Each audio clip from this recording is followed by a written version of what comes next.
राष्ट्रवादीच्या विलीनीकरणाच्या बैठकीतील इनसाइड बातमी TV9च्या हाती. सुप्रिया सुळेंना केंद्रात मंत्रिपद आणि राज्याची सूत्र अजित पवारांना देण्याचं ठरलं होतं. कोल्हे प्रदेशाध्यक्ष जयंत पाटील कॅबिनेट मंत्री तर रोहित पवारांना राज्यमंत्रीपद देण्याचाही निर्णय झाला होता. सूत्रांची माहिती. राष्ट्रवादीच्या विलीनीकरणाबद्दल भाजपच्या वरिष्ठ नेत्यांनी ग्रीन सिग्नल दिला होता. 14 नोव्हेंबरला भाजपच्या वरिष्ठ नेत्यांनी होकार दिला होता.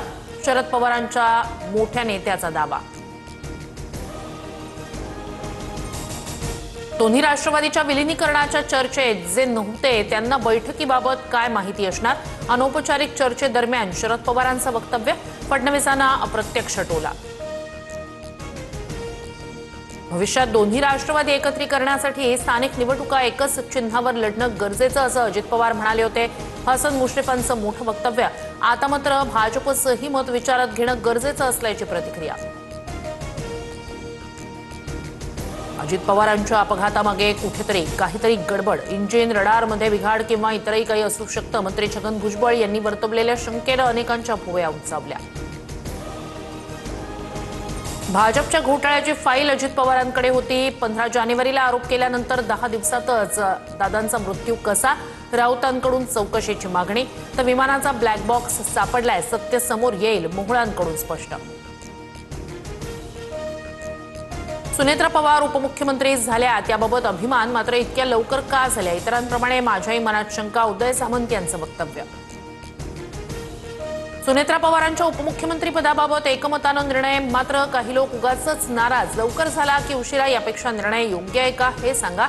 छगन भुजबळांचं भाष्य. उपमुख्यमंत्री सुनेत्रा पवार प्रीती संगमावर अजितदादांचे आदर्श यशवंतराव चव्हाणांच्या समाधीस्थळी पुष्पचक्र अर्पण करत अभिवादन. तर फलटणमध्ये अजित पवारांचे सुरक्षा रक्षक विदीप जाधव यांच्या कुटुंबियांचं सांत्वन. पुण्यातील मुंढवा जमीन गैरव्यवहार प्रकरणी आरोपपत्रात शीतल तेजवानीच आरोपी. पार्थ पवार, दिग्विजय पाटील यांची नावं गायब. तर न्याय निवडक असतो का? दमानी यांचा संतप्त सवाल. कात्रज दूध संघाला अजितदादा पवार नाव देण्याचा ऐतिहासिक निर्णय. कात्रज दूध संघाच्या संचालक मंडळाचा निर्णय. अजितदादा पवार दूध संघ असं नाव यापुढे राहणार. केंद्रीय अर्थसंकल्पातून महाराष्ट्राला सुमारे 1 लाख कोटी मिळणार. विकसित भारताकडे दमदार वाटचाल करणारा अर्थसंकल्प. मुख्यमंत्री फडणवीसांकडून विश्वास व्यक्त. हरित महाराष्ट्रासाठी 300 कोटी वृक्ष लागवड मिशन राबवा. रोप निर्मितीसाठी खासगी नर्सरी आणि बचत गटांचा सहभाग घ्यावा. मुख्यमंत्री देवेंद्र फडणवीस यांचे निर्देश. अमेरिकेकडून भारतावरील टॅरिफमध्ये मोठी कपात. भारतावरील टॅरिफ 25%वरून 18%वर. ट्रम्प यांची घोषणा. भारत रशियाऐवजी व्हेनेझुएलाकडून तेल खरेदी करणार असल्याचा दावा. अमेरिकेनं भारतावरील टॅरिफ कमी केल्यानंतर पंतप्रधान मोदींकडून ट्रम्प यांचे आभार. जागतिक शांतता, स्थिरता आणि समृद्धीसाठी ट्रम्प यांचं नेतृत्व महत्वाचं. भागीदारी अभूतपूर्व उंचीवर नेण्यासाठी त्यांच्यासोबत काम करण्यास उत्सुक. मोदींचं ट्विट.